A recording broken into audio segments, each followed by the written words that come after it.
During one of the latest issues of Famitsu, released in the second half of June 2019, we got an awesome interview from Tetsuya Nomura, the director of Final Fantasy VII Remake, going over a lot of brand new information for the game.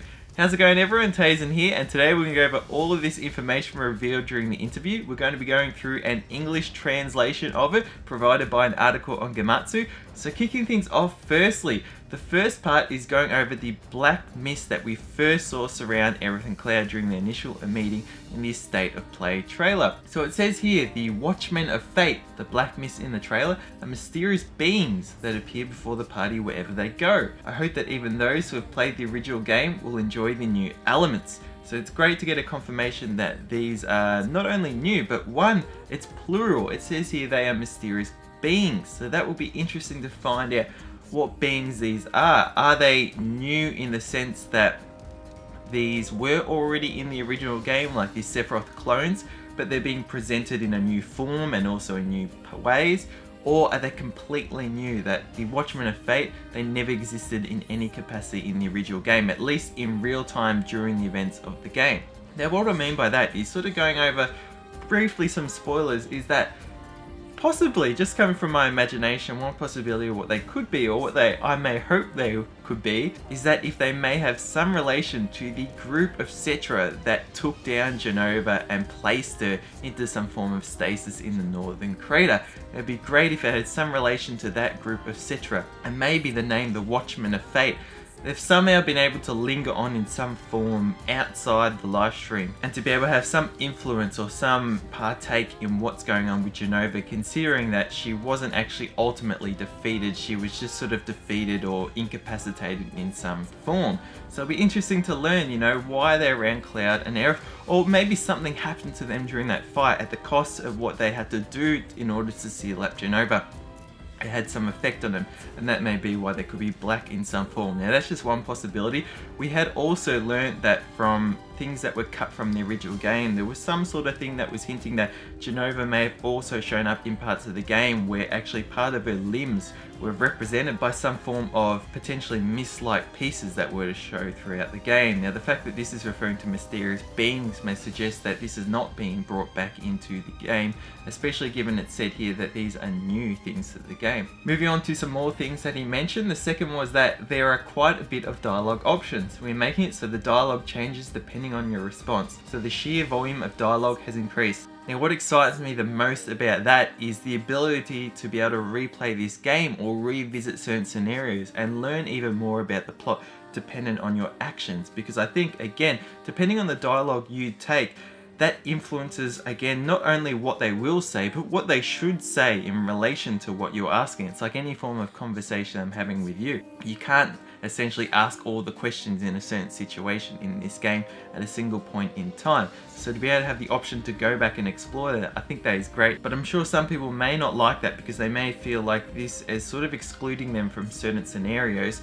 So in that case, they have to replay it or maybe go back to certain situations to be able to get the full information. But for me, I like that because it represents some form of realism, I think, and way that conversations essentially go. If you think about any conversation we have with anyone, we could think back and imagine that we could have asked questions differently or talked about different things, and we would have learned different things. But the thing is, there's always ends up being only one eventuality that happens, and this is some form of that. But the fact that we can replay it and learn the others is something that I think is to our benefit. Now moving on to some controversial things that he discussed, so that is regarding the Honeybee Inn from the original game. He said here that the Honeybee Inn cross-dressing event is still in. We've made it more modern. If we made the facility like we did in the original game, the physical unease would be staggering, so that was no good.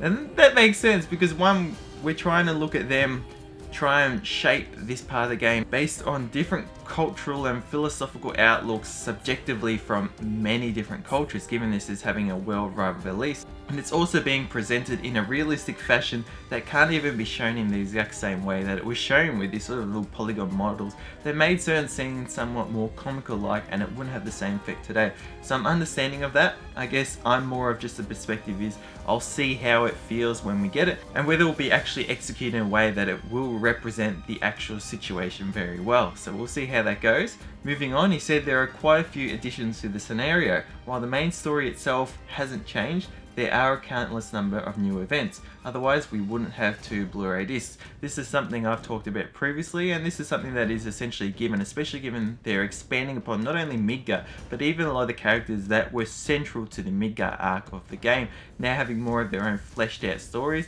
which will hopefully have more of an impact when we come out to the end of Midgar, with what we've learnt about those characters leading up until, you know, where their arcs go from there. Now going on to character designs here, Tetsuya Nomura has mentioned that Aerith and Tifa are double heroines. One has a Western style look and the other an Eastern style look. That referring to Aerith having more the Western style look and Tifa having the Eastern style look. And then going into more details on Tifa's new, or I should say updated design, he's mentioned here that we wanted Tifa to have abs, so she has an athletic body type. The ethics department at Square Enix also told us that we had to tighten her chest as not to get unnatural during all the intense action.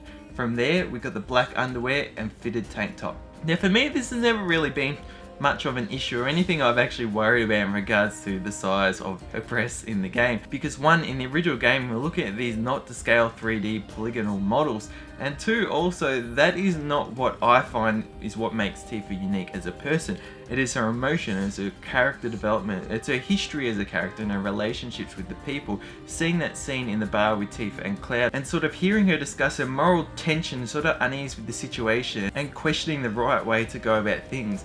They're the things that I love seeing about Tifa, and they're the things that I wish to learn more about her. So I'm not too worried when I see some of these changes to her physical design. And Tetsuya Nomura is also given somewhat of a description that also adds to the realism to certain parts of the game. Now moving on, he has also mentioned that with an emphasis on immersion and exhilaration, you can fight without stress through the use of shortcuts. When you open the command menu, time slows and you can fight like a command battle. Now I think this is a great hybrid system to the game. This is something that is bringing the influence of both the original game's turn-based ATB like system with this more real-time combat strategy, and then it's also allowing you to go further into either the options, whether you do want time to slow down and to be able to analytically select the menu attacks that you wish to use, or also to be able to shortcut the ones that you use the most often, whether we're talking about certain spells, certain heavy attacks, and be able to use them in real time. He's gone on to mention some more things about the combat, such as each playable character has different enemy affinities,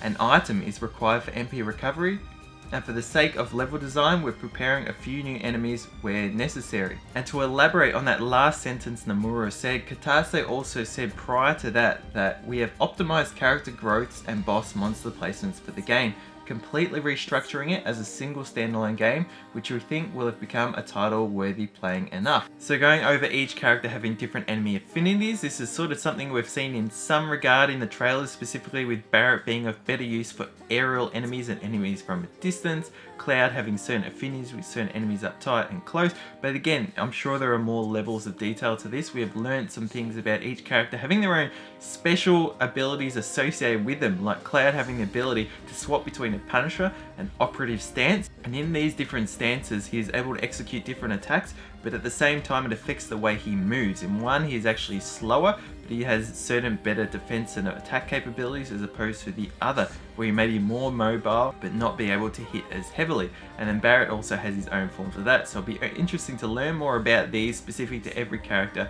I'm sure we'll see a lot more of these coming up, because for the most part we've actually learnt most about this information from the actual behind closed doors demo at E3 and not the demo that was shown to the public. Now, items being used for MP recovery, I think that's great, and a throwback to some of the older days of Final Fantasy games where if your health went down, the only way to replenish it was one, whether you had to get to a certain station type thing which will recover your HP and MP, or again to have the items to actually replenish that, which meant you had to manage not only your MP and HP items like potions, but you had to manage your gil inventory to be able to afford to be able to buy these and then use them sparingly. And then lastly, talking about level designs, how it's been updated, I think that is a given, especially that we're going to see a lot of new level designs that are completely unique to this remake, especially if we're going to be exploring a lot of Midgar. So I think this is just a natural occurrence and something I'm very excited for. And lastly, to finish things off, since this Famitsu interview, we've also received some brand new screenshots for the game. So just having a look at these screenshots,